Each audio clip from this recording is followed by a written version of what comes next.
오늘은 이 본문 가지고 사람을 세우는 교회 이런 제목으로 함께 은혜를 나누겠습니다. 농사 중에서 가장 남는 농사는 뭐라고 하죠? 자식 농사라고 하죠. 옛말에 가문론에 물 들어가는 것과 자식 입에 밥 들어가는 것은 아깝지 않다는 그런 어른들의 말이 있지 않습니까? 그게 참말입니까? 그런 것 같습니다. 오늘 자녀들과 세상에서 가장 좋은 곳에 그리고 가장 좋은 것을 함께 하는 그 자리가 예배의 자리인 줄로 믿습니다. 오늘 자녀들의 영혼에 그리고 우리의 영혼에 하나님의 생명의 말씀, 영혼의 양식이 들려지고 머리에서 가슴으로, 가슴에서 우리의 영으로 그 말씀이 영적 양식이 되어서 우리를 자라게 하는 은혜가 있기를 축복합니다. 아무리 좋은 집이라도 시간이 지나면 헌집되죠. 아무리 좋은 시스템이라도, 좋은 기계, 신형이라도 오래 쓰면 구닥다리가 되는 것입니다. 그러나 사람이라고 하는 것은요, 키우면 세월이 지날수록 더 큰 비전과 그리고 그 열매를 맺게 되는 것입니다. 그래서 어른들이 자식 농사다 이런 말을 한 것 같습니다. 그럼 우리가 무엇을 해야 되겠습니까? 교회는 어떤 일을 해야 되겠습니까? 사람을 세우는 일을 해야 됩니다. 예수님은 목수의 집안에서 태어나셨습니다. 그리고 사생애 30년 동안에 목수의 일을 배우셨고 또 목수의 일을 하셨습니다. 그런데 예수님께서 공생의 기간 동안에 이 땅에 남겨놓은 것은 집을 몇 채 지어서 남겨놓은 것 아닙니다. 집 한 채도 예수님은 지어서 남기지 않으셨습니다. 대신에 예수님께서는 소수의, 아주 적은 소수의 제자의 공동체, 아주 작은 소수의 사람을 이 땅에 세우시고 남겨놓으셨습니다. 그리고 예수님께서는 그 소수의 제자들 몇 사람을 보시고 매우 흡족해 하시고 그들 한 사람 한 사람 속에서 모든 민족, 모든 세상을 보셨습니다. 그리고 그들을 이 땅에 남겨두신 것입니다. 한마디로 예수님은 이 땅에 사람을 세워서 남겨두신 것입니다. 무엇이 사람을 세우고 사람을 자라게 할까요? 보통은 사람들이 성장하는 데에 책을 보면 성장한다. 좋은 학교에 들어가면 사람이 자란다. 이렇게 생각을 합니다. 그러나 가장 좋은 방법, 가장 사람이 성장하는 데에 가장 본질적이고 가장 좋은 방법은 무엇일까요? 한번 이야기해 보십시오. 무엇일까요? 대답 못할 줄 알았습니다. 처음에 말씀을 듣는 이 표정부터가 이게 말씀을 대하는 자세부터가 벌써 이게 못 맞출 줄 알았습니다. 보니까. 가장 좋은 방법 뭡니까? 그렇죠. 맞습니다. 좋은 사람을 만날 때에 훌쩍할 수 있습니다. 제가 착각했습니다. 죄송합니다. 잘 듣고 계셨군요. 다만 아멘을 속으로 하셔서 가장 좋은 방법은 사람과의 만남입니다. 출애굽 당시에 모세라고 하는 사람을 하나님 부르셨습니다. 그리고 그 모세 한 사람을 통하여서 수백만 명이 넘는 한 민족을 이끌어서 가나안 입구까지 가게 하셨습니다. 그런데 이 일이 보통 일이 아닙니다. 한두 사람이 아니라 한 민족을 이끌고 광야에서 그것도 몇 년 동안에 모세가 그들을 이끌고 갔죠? 40년입니다. 그게 결코 쉬운 일이 아닙니다. 예전에 제가 우리 청년들을 데리고 우리 교회 청년들 말고 제가 예전에 청년사에 갈 때에 청년 리더들을 데리고 비전 트립을 갔습니다. 해외에 갔는데 근데 중국이라고 한 나라 가가지고 쭉 일주일 다니고 주일 보내고 그 마지막 날에 이제 귀국을 하기 위해서 홍콩을 와가지고 홍콩에 하룻밤을 잡니다. 그런데 홍콩에 마침 왔던 그 날짜가 춘절이라고 해가지고 중국 최고의 명절입니다. 거기에 불꽃놀이를 하는데 정말 수많은 사람들이 전 세계에서 몰려 그 불꽃놀이를 보는데 앞을 걸어가는데 길이 그냥 신도림역의 출근 시간처럼 그렇더라고요. 정말 사람이 많은데 그런데 거기에서 자매 한 사람을 잊어먹었어요. 근데 여권을 제가 다 가지고 있어요. 전화기도 없어요. 길도 몰라요. 숙소도 몰라. 근데 그 많은 사람 가운데서 그 한 사람을 잃어버렸습니다. 한 두세 시간을 얼마나 찾아 헤맸는지 모릅니다. 그 두세 시간 동안에 신경이 너무 곤두서가지고 정말 기적같이 그 자매를 만났어요. 만났는데 그 자매 만나고 숙소에 딱 들어오고 나서 제가 맥이 탁 풀리더라고요. 몸살이 났어, 몸살이.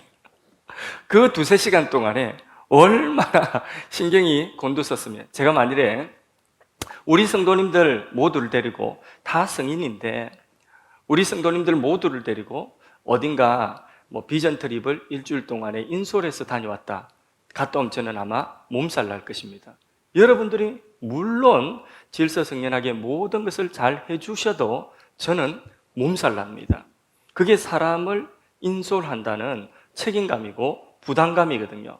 수백만 명의 사람들을 광야에 40년 동안에 인솔한다, 그 모세가 감당할 일이 아닙니다. 그래서 하나님은 모세에게 어떤 지혜를 주셨냐면, 천부장을 세워라, 백부장을 세워라, 50부장, 10부장을 세워라. 그리고 그 사람들을 통해서 너의 일을 하게 하라. 그리고 마지막 모세의 일을 누구에게 계승하게 하셨냐면, 여호수아라고 하는 제자를 세워서, 그 사람을 세워서 너의 일을 계승하게 해라. 그래서 모세는 그 일을 감당한 것입니다. 그 여호수아는 출애굽기 17장에 등장하는데 아주 훌륭한 젊은이로 아말렉과 전쟁하는데 앞서 나가서 전쟁하는 장군과 같은 그런 훌륭한 젊은이로 나옵니다. 그런데 이 여호수아가 전쟁을 처음으로 하는데 그 전쟁에서 희한한 것을 배웠습니다. 뭐냐면, 자기가 열심히 선봉에 나가 싸우는데 그 싸움이 자기의 열심에 달려 있지 않고 자기를 내려다보고 있는 지도자 모세의 손이, 기도하는 손이 올라가 있는 동안에 전쟁에서 이기고, 그 손이 피곤하여서 기도의 손이 내려올 때에 전쟁에서 자기가 밀린다는 것을 알게 되었습니다. 아, 전쟁은 칼로 하는 것이 아니구나, 전쟁은 기도로 하는 것이구나 하는 것을 여호수아가 배웠습니다. 모세가 기도하는 것을 보고 배운 거죠. 이것이 너무나 중요합니다. 그래서 보고 배우는 거죠. 그래서 부모가 제일 무서운 눈이 누구 눈이겠습니까? 자녀 눈이죠. 엄마 빨간불이야 이러면 가다가 빨리 빨간불 걷고 싶어도, 뛰어가고 싶어도, 횡단보도 그냥 가로지르고 싶어도 엄마 빨간불이야 하면 그 자녀의 눈이 무서운 거예요. 너무 화가 나가지고 말을 내뱉었는데 엄마 그런 말 하는 거 아니야? 엄마 그런 말 하는 거 아니야? 하면 그 말이 무서운 겁니다. 그 자녀의 눈과 귀가 무서운 것입니다. 이렇게 우리가 기도함으로 기도하는 사람을 세우고, 우리가 예배함으로 예배하는 사람을 세울 수가 있는 것입니다. 모세가 가는 곳에 언제나 여호수아가 함께했고 모세가 하는 일들과 사역을 보고 배웠습니다. 함께 같이 하며 따라다니는 것을 귀찮아해서는 안 됩니다. 출애굽기 33장에 보면 모세가 이스라엘 진 밖에 한 회막, 모세가 따로 천막을 하나 쳤습니다. 그 천막에 매일같이 모세가 갑니다. 뭐 하는 천막이죠? 거기가 모세가 하나님을 만나는 천막이었습니다. 그런데 그 천막에 혼자 가지 않고 항상 누구를 대동해서 같이 갔냐 하면 여호수아를 데리고 갔습니다.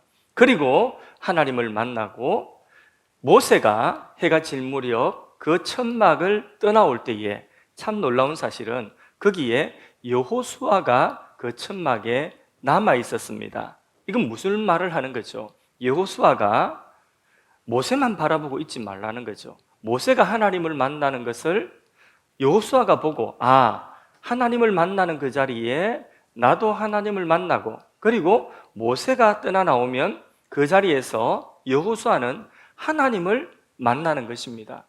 그러니까 모세, 지도자 모세만 눈 빠지게 보고 있지 말라는 거죠. 결국은 모세는 여호수아가 하나님을 만나도록 하고, 여호수아가 하나님의 음성을 듣도록 하고 하나님을 따라가도록 하는 중매쟁이에요. 모세가 여호수아의 인생을 책임질 게 아니에요. 모세는 그 여호수아를 하나님께 붙이는 중매쟁이에요. 하나님의 종들은 하는 역할이 뭐냐 하면 자기를 바라보게 하는 것이 아닙니다. 자기를 통하여서 하나님을 바라보게 하는 것입니다. 중매쟁이에요. 딴 거 없습니다.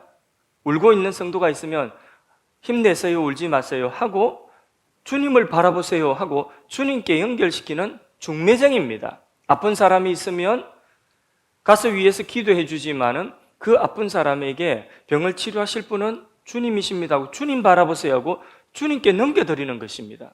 모세가 여호수아에게 이 일을 했고 여호수아는 그렇게 주님을 자기의 주님으로 만나고 모세가 하는 사역들을 배울 뿐만 아니라 모세의 하나님을 여호수아가 만나게 된 것입니다. 우리는 이 일을 해야 됩니다. 우리의 자녀들에게 이 일을 해야 되고 우리 교회는 이 일을 우리 모든 우리 교회 오는 성도님들에게 이 일을 해야 되는 것입니다. 그래서요, 좋은 리더는 어떤 리더냐면 자기가 신랑이 되는 게 아니에요. 자기는 중매쟁이가 되는 것이 좋은 리더. 누구와의 사이에 중매쟁이가 돼야 돼요? 그렇죠. 하나님과 사이에, 예수님과 사이에 중매쟁이가 되는 것입니다. 여러분, 아무리 훌륭한 일을 해도, 슈퍼맨 같은 일을 해도 개성이 없으면 성공이 아닙니다. 개성이 이루어져야 돼요. 교회도, 한국교회가 정말 1세대, 2세대 신앙의 선배들이 천막 치고 지하실에서 그 쿰쿰한 곳에서 그렇게 개척을 해서 세계의 정말 대형교회, 세계의 탑 10에 드는 이런 교회들을 세우고 엄청난 일들을 한 그런 슈퍼맨 같은 목사님들 1세대가 중대형교회를 이루었던 1세대들이 다 소천하시고 은퇴하시고 그런 시점부터 교회들마다 홍역을 치르는 것이 뭡니까? 바로 그분들이 떠난 그 자리가, 그분들이 흔들리거나 그분들의 어떤 삶 속에 어떤 힘든 일이 생길 때에 그분들이 있던 그 자리가 개성이 없다는 거죠. 그래서 문제가 생겨 2개, 3개 교회가 그렇게 쪼개지는 것을 보게 되는 거죠. 그래서 개성이 없는 성공은 성공이 아닙니다. 신앙을 개성을 해야지 우리 신앙도 진정한 성공입니다.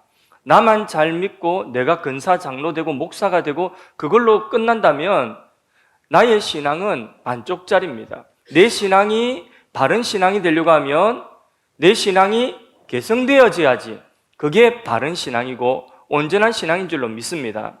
그러면 우리 교회가 무슨 일을 해야 되고 우리 가정은 무슨 일을 해야 되겠습니까? 사람을 세우는 일을 해야 되는 것입니다. 믿으십니까? 예, 여호수아는 모세가 할 수 없었던 일들을 이제 여호수아는 모세의 그 신앙을 계승받아가지고 모세가 할 수 없는 일을 해냈습니다. 그게 뭐냐면 요단을 건너고 가나안을 정복하는 일이었습니다. 그게 신앙의 계승의 힘인 것입니다. 그래서 우리는 사람을 세우는 일을 해야 되는 것입니다. 그러려고 하면 하나님의 임재가 있는 곳에 그 사람들, 특별히 다음 세대를 그 자리에 와서 모세의 해막에 여호수아가 함께한 것처럼 그렇게 함께 해야 되는 것입니다. 그래서 우리 세대 통합 예배는 가장 본질적인 이 예배라고 하고 이 말씀이라고 하는 가장 본질적인 우리 신앙의 개성이 이루어질 수 있는 그 현장이 세대 통합 예배인 줄로 믿습니다. 여호수아도요, 혈기왕성한 사람이고 그리고 젊은이고 유능한 사람입니다. 그런데 나이가 80이 먹은 이 모세라고 하는 노인을 따라다니면서 배웠습니다. 그의 경건을 보고 배웠습니다. 함께 했다는 거죠. 함께 따라다니는 것을 귀찮아하지 않고 데리고 다니는 것을 귀찮아하지 않았다는 거죠. 가까이 보는 것만큼 개성이 이루어지기 때문에 그런 것입니다. 한 청년이 미국 시카고에 유독 한 아파트 거기에 집이 나기를 유독 집착을 했습니다. 그 아파트에 살아야 돼. 그 아파트 방이 나왔는가 늘 보는 거죠. 잘 안 나와요. 근데 왜 그 아파트냐? 많은 새 아파트도 있고 또 더 좋은 환경의 아파트도 있는데 왜 거기냐? 그 아파트에 앤더슨이라고 하는 글을 쓰는 작가가 있는 거죠. 이 사람은 작가 지망생이에요. 그래서 그 유명한 작가가 있는 그 아파트의 이웃이 되기를 원하고 그의 친구가 되기를 원하는 거죠. 그래서 길을 쓰고 그 아파트에 살려고 하는 거죠. 드디어 그 아파트에 집이 나고 거기에 이사를 해서 그 집에 살면서 앤더슨과 친구가 되고, 그리고 그의 곁에서 늘 가까이 하면서 말상대가 되고 글쓰기를 배우고, 그리고 문학 작품을 이해하는 데에 그렇게 대화를 통해서 많이 이해를 하게 돼요. 이 사람인, 이 젊은이가 누구냐면 그 유명한 해밍웨이입니다. 유명한 사람입니다. 노인과 바다 뭐 이런 거 유명한 사람입니다. 큰 사람 옆에 있으니까 큰 인물이 되는 것입니다. 혼자 인물이 되는 것은 아닙니다. 좋은 리더를 곁에 두면, 그러면 특별히 영적 지도자를, 우리가 좋은 영적 지도자를 두기로 욕심을 부려야 돼요. 교회를 선택할 때도 제일 중요한 조건이 뭐냐 하면 바로 그 교회의 말씀과 그 교회의 목회자의 영성과 인성을 봐야 됩니다. 그렇지 않고 집 가까운데, 요즘에는 큰 길 하나 건너는 것도 멀다고 합니다. 큰 길 하나 건너오는 것도 차 타고 오십니다. 큰 길 하나 건너는 것 그만큼 멀다고 해서 어떤 분들은 교회 개척교회랑 개척교회 이름을 가까운 교회다 이렇게 이름도 많이 짓더라고요. 가까운 교회, 그런 이름 되게 많아요. 예, 왜? 사람들이 하도 가까운 교회 좋아하니까. 가까운 교회 물론 좋죠. 그러나 그보다 더 좋은, 그보다 더 중요한 조건은 뭐냐 하면 거기에 하나님의 말씀을 들어보고, 그리고 그 교회의 목회자의 영성과 인성을 보고 아니다 싶으면 안 와야 돼요. 그 좋은, 정말 내 인생의 멘토가 되고 믿고 신뢰할 만한 영적 지도자가 있느냐, 그걸 보는 것이, 그게 가장 큰 교회를 선택하는 선택 기준이 되어야 됩니다. 오늘 이 말하고 다음 주부터 다 또 교회 안 나오시는가 모르겠습니다. 이게 인생의 사실 축복이에요. 그래서 이거는 노력으로 되는 것 아닙니다. 기도해야 되는 것입니다. 모든 만남은 하나님의 손에 있기 때문에 기도해야 됩니다. 여러분 인생에 큰 도전을 주었던 세 사람을 한번 떠올려 보십시오. 첫 번째 사람 누굽니까? 두 번째 사람 누굽니까? 세 번째 사람 누굽니까? 하나도 안 떠오른다고요? 그러면요, 인생이 행복한 거 아니에요. 인생이 복받은 거 아닙니다. 그렇게 내 인생에 영적인 영향력, 선한 영향력을 내 인생에 크게 도전 주고 미쳤던 그런 사람이 한두 사람 적어도 있어야 돼요. 그게 인생의 만남의 축복인 것입니다. 그게 아니라면 내가 좀 더 겸손해질 필요가 어쩌면 또 있습니다. 내가 배울 곳이 없다? 그거는요, 교만입니다. 그래서 사람은요, 책으로만 성장하지 않습니다. 좋은 학교 가면 잘할 것 같습니까? 그래서 좋은 학교 길을 쓰고 보내려고 하죠? 예, 좋은 학교 간다고 저절로 잘하는 것 아닙니다. 책을 통해서 자라는 건, 또 어떤 학교를 통해서 자라는 것도 그 속에는 뭐가 있는 줄 아십니까? 본질적인 것은 만남이 있습니다. 책을 통해서도 그 저자의 사상과 그 저자의 그 경험, 인생의 경험을 간접적으로 만나는 거예요. 간접 만남. 학교에 가서도 좋은 친구, 좋은 스승을 만나기 때문에 성장하는 거예요. 그래서 꼭 네임밸류가 좋은 학교에 들어가야 된다, 그것도 아니에요. 만남은 축복입니다. 그래서 우리가 하나님의 인도받으면서 믿음으로 성실하게 살면서 내가 어떤 학교를 가고 내 자식이 어떤 학교에 갔다, 그런데 그 네임밸류가 그다지 그렇게 사회적으로 높은 것이 아니다, 괜찮아요. 그 속에서 하나님 복된 만남을 주시면 그것으로 성공이 됩니다. 그것으로 그 인생에 복이 되는 것입니다. 여러분 인생에 이런 복된 만남이 있기를 주님의 이름으로 축복합니다. 기도로 좋은 만남을 가질 수 있기를 축복합니다. 왜냐하면 하나님은 항상 그 만남 속에 개입하기 때문에 그렇습니다. 우리가 주님의 음성을 듣고 믿음으로 순종해서 가는 그 걸음에는 하나님이 축복을 주시는데, 그 축복은 저의 경험으로는, 그리고 성경의 믿음의 사람들의 경험으로 보면 항상 만남 속에 복을 예비해 두고 계신 거예요. 그래서 우리 노력으로만 되는 게 아니에요. 하나님의 개입이 있고 하나님 인도받지 않고 자기 열심으로만 내가 막 좋은 인맥을 만들겠다 이렇게 하면요, 진짜 자신에게 복된 만남은 스쳐 지나갑니다. 진짜 자기에게 복이 되는 사람들을 볼 수 있는 눈이 없어요. 자기에게 진짜 유익되는 사람의 그 복된 사람, 복된 만남이 되는 그 말을 듣지 않습니다. 그런데 하나님께서 하나님의 인도받아 나아가는 그 믿음으로 순종해가는 그 걸음에 하나님이 정말 복된 만남의 사람들 볼 수 있는 눈을 열어주고 들을 수 있는 귀를 열어줘서 그 만남이 스쳐 지나가 기회를 놓치지 않도록 하나님은 축복하여 주시는 줄로 믿습니다.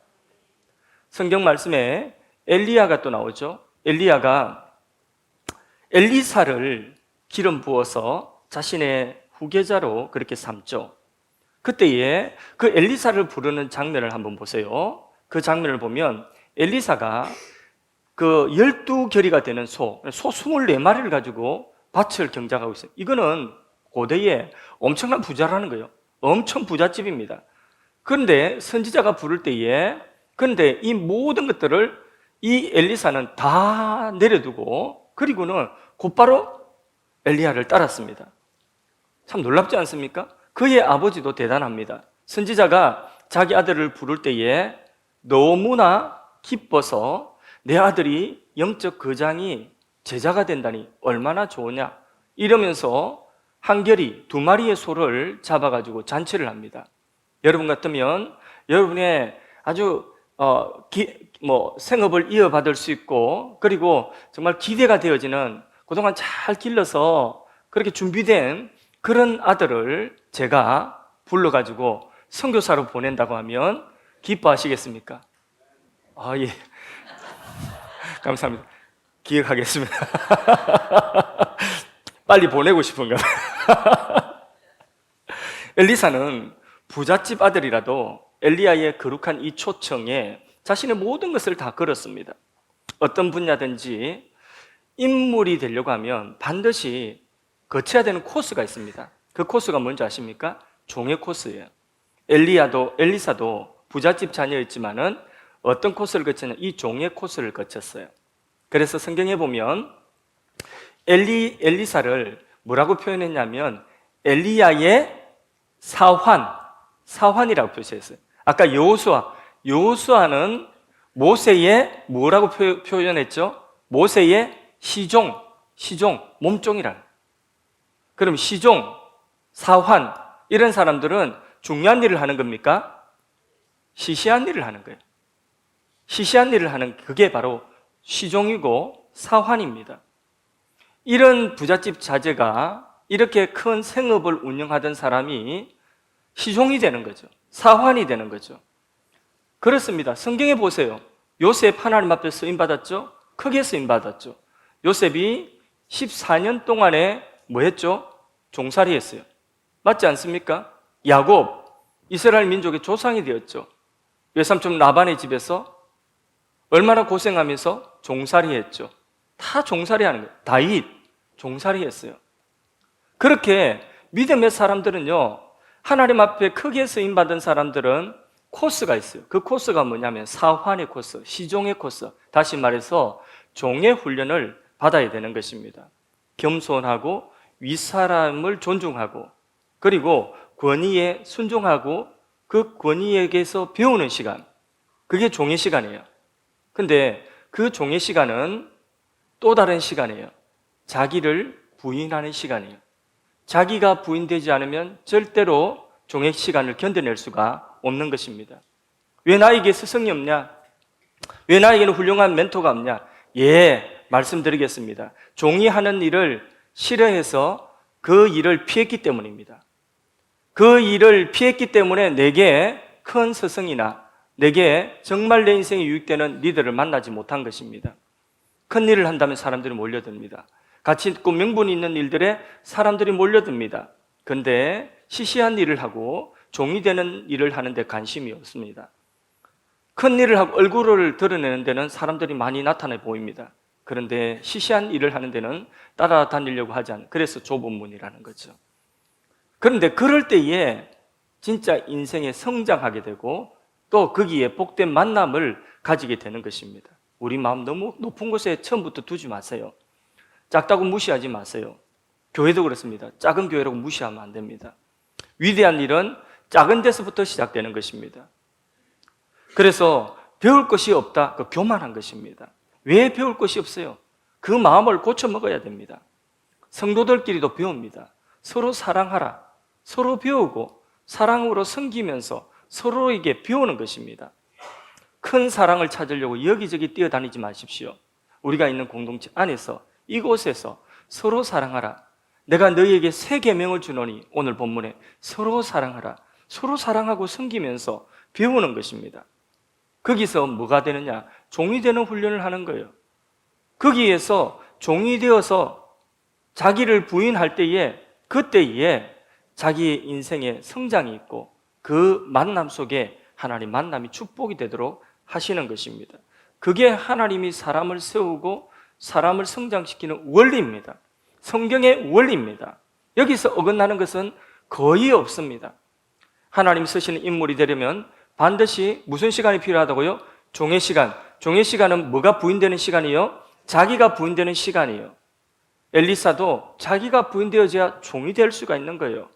내가 12개리 소를 몰고 워이하던 이런 사람인데, 세상에서 이런 사람이고 이런 사람인데, 순간 이제 엘리사의 사환이 돼. 물도 오라면 물도 오고 사환이 되는 것입니다. 그래서 엘리사는 결국은 어떻게 됐습니까? 그 종의 시간을 거치고 엘리야의 영감을 받아서 시대를 감당하는 그 엘리야의 사역을 계승하여서 엘리야보다 더 큰 일을 한 줄로 믿습니다. 야고보서에 보면 엘리야는 우리와 같은 성정을 가진 사람이라고, 연약한 부분이 있다는 거죠. 엘리야도 심지어는 큰 전쟁을 거친 이후에 우울증까지 걸려가지고 죽으려고 했던 사람입니다. 그런데 그런 사람임에도 불구하고, 그 연약한 사람임에도 불구하고 그런 선지자에게서 또 엘리사라고 하는 사람이 계승되어지고, 그리고 자기 스승을 능가하는 그런 엘리사가 이제는 그 스승의 사역을 계승받아서 시대를 감당하는 것을 보면서, 사람을 세우는 것이 이렇게 축복이구나, 사람을 세우는 것이 이렇게 귀한 것이구나 할 수 있는 것입니다. 좋은 리더를 찾아야 됩니다. 그리고 종의 마음을 가져야 됩니다. 그러면 좋은 리더를 통하여서 하나님께서 성장하도록 하시는 것입니다. 또 내가 누군가에게 좋은 리더가 되도록 해야 됩니다. 이게 바로 뭐냐 하면 계승입니다. 제자가 뭡니까? 주님의 제자가 또 다른 제자를 넣고 그 제자가 또 다른 사람들을 제자 삼는 것, 이게 바로 뭐냐면 제자의 비전이고, 이 제자의 비전이 예수님께서 모든 민족을 그 제자 한 사람 속에 보신 주님의 관점입니다. 이 관점을 교회는 가지고 한 사람 한 영혼을 세우는 일에, 거기에 우리의 모든 관심과 우리의 모든 정성이 거기에 있어야 되는 것입니다. 여러분, 세상에서 가장 큰 나무는 어떤 나무냐면 미국의 국립공원에 있는 레드우드라고 하는 나무입니다. 사진 한번 볼까요? 사진 찾아보니까 엄청 높은 나무, 가장 높은 나무는요 100m가 넘는다고 합니다. 놀랍지 않습니까? 100m가 넘는데 사람이 저기 있으면요, 정말 하늘 끝이 보이지 않는 이런 나무들이 저 숲속에 가득합니다. 수령이 1000년, 2000년씩 된 나무들이 그 숲속에 빽빽합니다. 가봤냐? 가보진 않고 사진을 보여서 너무 미안합니다. 갔다 오신 분도 혹시 있을 텐데 미안합니다. 주름을 잡아서. 이렇게 이 산이, 이 숲속에 저런 나무들이 빽빽하게 서 있을 수 있는 비결이 뭐냐? 땅 속에 있다는 거죠. 땅 속에 보면 성인 레드우드가, 그 1000년, 2000년 된 레드우드가 새로 생기기 시작하는 그 나무들의 뿌리를, 한 나무, 큰 나무 하나가 작은 나무의 뿌리를 4그루, 5그루, 6그루씩 엉켜가지고 그것을 감고 있다는 거죠. 그러니까 산 전체가, 숲 전체가 땅 밑을 들여다보면 큰 나무 하나가 작은 나무의 뿌리들을 몇 그루씩 감고 있어가, 이게 산 전체 뿌리가 다 하나가 돼 있다는 거죠. 그러니까 세찬 비바람이 불어도 이 나무들은 쓰러지지 않는다는 거죠. 거목이 되는 거죠. 이게 비결입니다. 예수님께서 우리들에게 새 계명을 너희에게 주노니 뭐라고 했습니까? 너희는 서로 사랑하라. 서로 사랑하라는 것입니다. 서로 사랑하라. 그래서 서로 사랑하라는 말은 무슨 말이냐면, 먼저 우리의 리더십은 전방이에요. 전방이에요. 그래서 위로 좋은 리더를 만나서 좋은 리더의 멘티를 받고 멘토를 받고, 또 옆으로 서로 사랑하면서 옆으로 권사님들끼리, 집사님들끼리 서로 손을 잡아주는 거죠. 그리고 아래로 나보다 신앙이 조금 어린, 또는 우리 학생들, 다음 세대의 3사람, 4사람 혹은 5사람, 6사람의 손을 붙잡아 주는 거죠. 그리고 그들이 성장할 수 있도록 돕는 거죠. 이렇게 위로 아래로 옆으로 전방위적으로 서로 사랑하면서 섬기는, 여기에 뭐가 있느냐? 성장이 있고 거기에 만남에 축복이 있다는 것입니다. 그래서 나보다 어린 사람 몇 사람을 도와줄 때에, 그들의 성장을 도와줄 때에 내가 성장하고 내가 넘어지지 않는 비결이 바로 거기 또 있는 것입니다. 여러분, 자녀의 눈이 얼마나 무서운 줄 아시죠? 그죠? 자녀의 눈? 예. 자녀의 눈은 엄마 빨간불이 하면 못 걸어갑니다. 그게 자녀의 눈. 그래서 내가 나보다 어린 사람 몇 사람을 붙들고 같이 그들의 성장을 도울 때에 내가 같이 성장한다는 거죠. 그래서 우리가 멘토링을 하는데 항상 기도 제목이 뭐냐면 동반 성장입니다. 함께 성장하라는 거죠.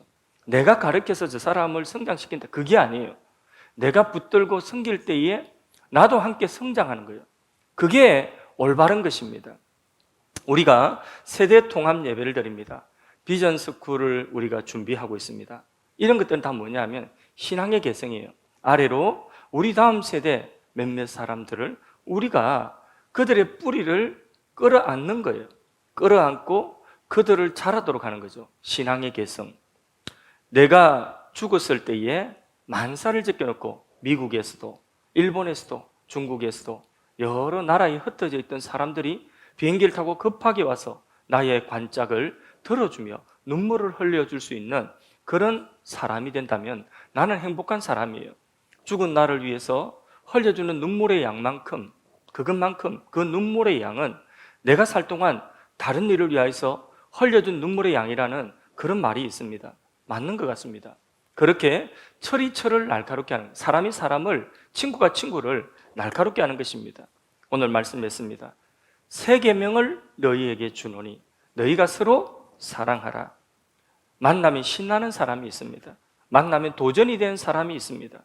반면에 어떤 사람은 가면 신나는 사람이 있습니다. 그 사람 가니까 아이고 가니까 신난다. 불평하고 남의 탓하고 환경 탓하고 그러면 다니면서 그 난장이 같은 사람과 함께 우리가 배울 것은 없습니다. 서로 사랑하고 섬기고 세워주며 위로 손을 붙잡고 옆으로 손을 붙잡고 아래로 손을 붙잡아서 서로를 성장시키는 이런 아름다운 공동체, 우리 교회 공동체가 되기를 바랍니다. 옆 사람하고 한번 악수합시다. 서로 사랑하며 섬깁시다. 예. 우리 교회가 사람을 세우는 교회 되기를 바랍니다. 자신만을 위한 삶이 아니라 남을 위해 사는 인생이 되었으면 좋겠습니다. 자신의 길만을 비추는 삶이 아니라 누군가의 길을 비추어주는 삶이 되었으면 좋겠습니다. 내가 높은 산이 되는 것도 좋지만은 누군가가 나의 어깨를 딛고 설 수 있는 오름직한 작은 동산이 되어서 내 어깨 위를 딛고 누군가가 도약하도록 사람을 세우는 그런 사람이 된다면 나는 진정 큰 자이고 천국에서 큰 자가 되는 줄로 믿습니다. 이게 아름답고 값진 인생, 예수님이 우리에게 부탁하신 삶입니다. 우리 같이 찬양하겠습니다. 소원이라고 하는 찬양인데요, 가사가 참 좋습니다. 높이 솟은 산이 되기보다 오름직한 동산이 되기를, 나의 가는 길만 비추기보다 누군가의 길을 비춰준다면 찬양하겠습니다.